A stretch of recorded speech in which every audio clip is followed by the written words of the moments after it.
Hello, स्वागत है आप सबका। रमज़ान और नवरात्रि और रमज़ान की शुरुआत, बैसाखी के मेले और जाने क्या क्या। पूरा स्पिरिचुअल दौर है। स्पिरिचुअलिटी के इस पीरियड में मेरी पुस्तक भी लगभग शुरू हो चुकी है और इसके 50 से 60 पेज लिख भी गए हैं।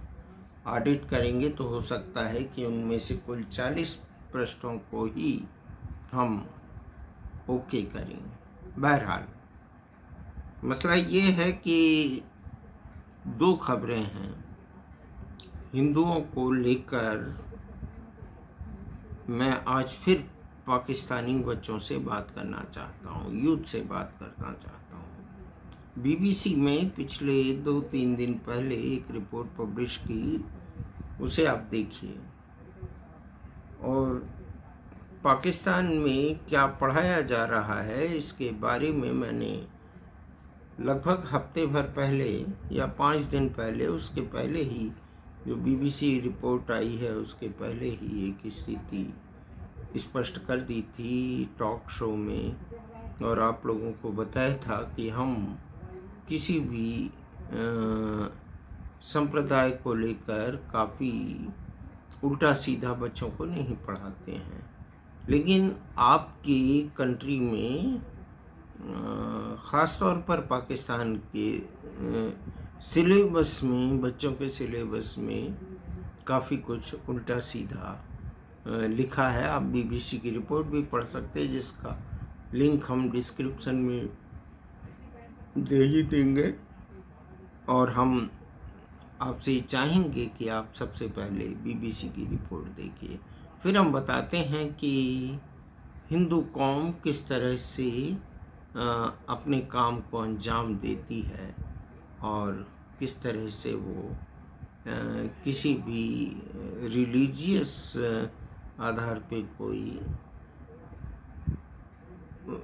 भेदभाव नहीं करती है। ओके, हिंदू ही आ सकते हैं, मुसलमान कोई भी नहीं आ सकता। मुसलमानों की आमद से पहले हिंदू लिबास के मामले में सलीकामंद न थे। वो अपने जिस्म को 1 या 4 चादरों से ढांप लेते थे। मुसलमानों ने पहली दफ़ा लिबास सीने का तरीका राइज किया जो ज़्यादा बापर्दा और ज़्यादा खूबसूरत था।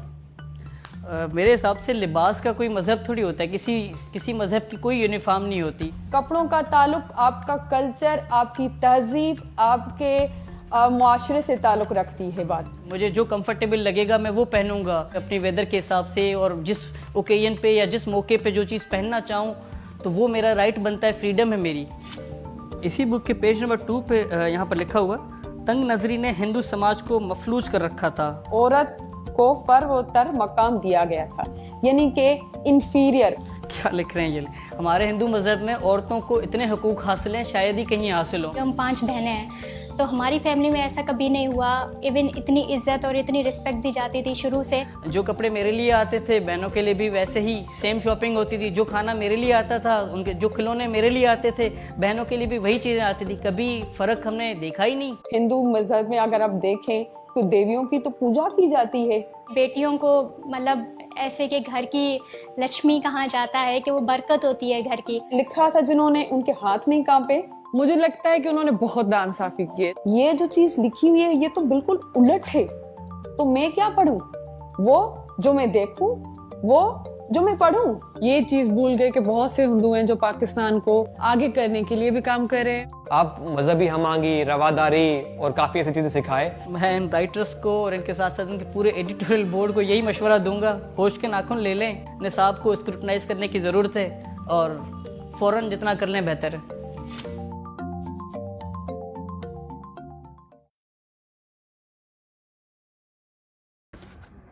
बात 2019 के जुलाई महीने की है, जबकि उनीबा और शरीक कुरैशी को, जो मुस्लिम हैं, एक मुस्लिम फूफी ने कतर भेजा और कतर भेजने के पहले उन्होंने उन्हें कुछ ड्रग्स पैक करके दे दी और कुछ इस तरह से पैक की कि वो आसानी से डिटेक्ट ना हो पाए। और हुआ भी ऐसा। भारत में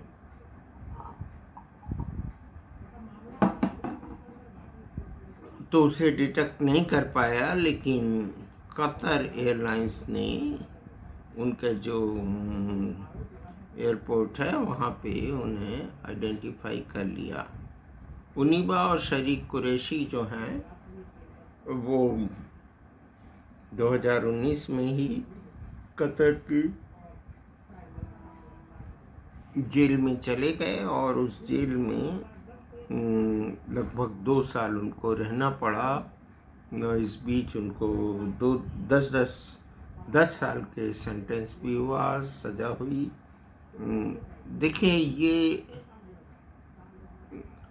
फूफी ने कराया था काम। अब यहाँ पे पाकिस्तान के युवा जान लें कि भारत के जो 2 बड़े अधिकारी हैं, राकेश अस्थाना और केपीएस मल्होत्रा। अस्थाना साहब हिंदू हैं, मल्होत्रा साहब भी सरनेम से तो लगता पंजाबी हैं लेकिन हिंदू ही हैं, जिन्होंने ना तो जात देखी ना धर्म देखा और उन्हें न्याय के रास्ते तक पहुंचाया। कतर में जो लोग थे वो कतर के जो हमारा जो एम्बेसी है वहाँ पर वो लोग भी हिंदू ही थे और उन्होंने बाकायदा उनीबा और शरीक कुरैशी को मदद की और उन्हें वापस हिंदुस्तान लेकर आ गए। और ये है एक ख़ास बात। और आपका पाकिस्तान क्या पढ़ा रहा है, आपको यकीन हुआ ना कि इस्लाम मज़हब या किसी भी मज़हब के लिए हिंदुस्तान में किसी भी तरह की कोई वैमनस्यता नहीं है, ना तो उसके मानने वालों के साथ वैमनस्यता है, बल्कि अभी कुछ दिनों के बाद में हम एक ऐसा कानून आपको बताएंगे जिसे सुनकर आप महसूस करेंगे कि ऐसा कानून तो आपके किसी इस्लामिक कंट्री में भी नहीं है। तो धन्यवाद, आपको बहुत बहुत शुभकामनाएं। आज का रोज़ा आपको मुबारक हो। शुक्रिया।